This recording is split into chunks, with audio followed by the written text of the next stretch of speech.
Cataract या मोतियाबिंद ये एक उम्र के साथ होने वाली बीमारी है जो सामान्यतः सबको होगी, मेरे को, आपको, किसी को भी होगी। एक एज के बाद में ये कैटरैक्ट या मोतियाबिंद नज़र को धुंधला करता है। अब आपने सुना होगा कि मोतियाबिंद का ऑपरेशन साहब बहुत इजी हो गया है, 10 मिनट में हो जाता है, अगले दिन से सब काम पे जा सकते हैं। लेकिन ये 10 मिनट के ऑपरेशन के लिए बहुत लंबी मेहनत और बहुत सारी तैयारियों की ज़रूरत पड़ती है। आजकल जो मोतियाबिंद ऑपरेशन या कैटरैक्ट सर्जरीज हैं वो उसकी जो टेक्निक है वो बहुत एडवांस हो चुकी है। हम कॉमनली सुनते हैं लेज़र से मोतियाबिंद ऑपरेशन। तो लेज़र सामान्य व्यक्ति को समझाने के लिए टर्म है, एक्चुअली इसका टेक्निकल टर्म होता है जिसको हम फेको बोलते हैं, फेको इमल्सिफिकेशन। मोतियाबिंद केवल उस ऑपरेशन तक सीमित नहीं होता है, उसके पहले की जो तैयारियां हैं वो उतनी ही ज़रूरी है जितनी ऑपरेशन के समय की तैयारियां। आजकल टेक्नोलॉजी ने हर क्षेत्र में इम्पोर्टेंट हो गया है, वैसे ही कैटरैक्ट सर्जरी के लिए, मतलब जो फेको सर्जरी के लिए, ये टेक्नोलॉजी बहुत इम्पोर्टेंट है।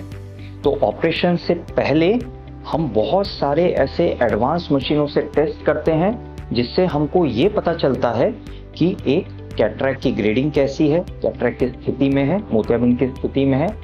दूसरा, मोतियाबिंद के अलावा आँख के जो अंदर वाला भाग है या आँख के जो बाहर वाला हिस्सा है उसकी हेल्थ कैसी है, उसका स्टेटस कैसा है, क्योंकि सिर्फ मोतियाबिंद हटाने से दृष्टि नहीं आती है, आँख के बाहर और अंदर वाला भाग भी आपका स्वस्थ होना चाहिए।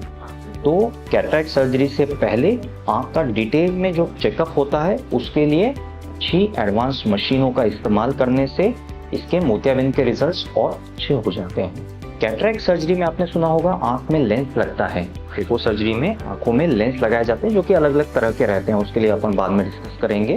तो ये लेंस हर व्यक्ति में समान लेंस नहीं लगता है, हर व्यक्ति में एक जैसा लेंस नहीं लगता है। जैसे हमारे सबके चश्मे के नंबर अलग होते हैं, कपड़े के साइज अलग होते हैं, हमारे टेस्ट अलग होते हैं, वैसे ही इन लेंसेज के भी पावर्स अलग अलग होते हैं, इसकी ताकत अलग अलग होती है। तो आपकी आँख के लिए किस तरह का लेंस सूट करेगा, इसका जो चेकअप होता है ये भी बहुत इंपॉर्टेंट होता है।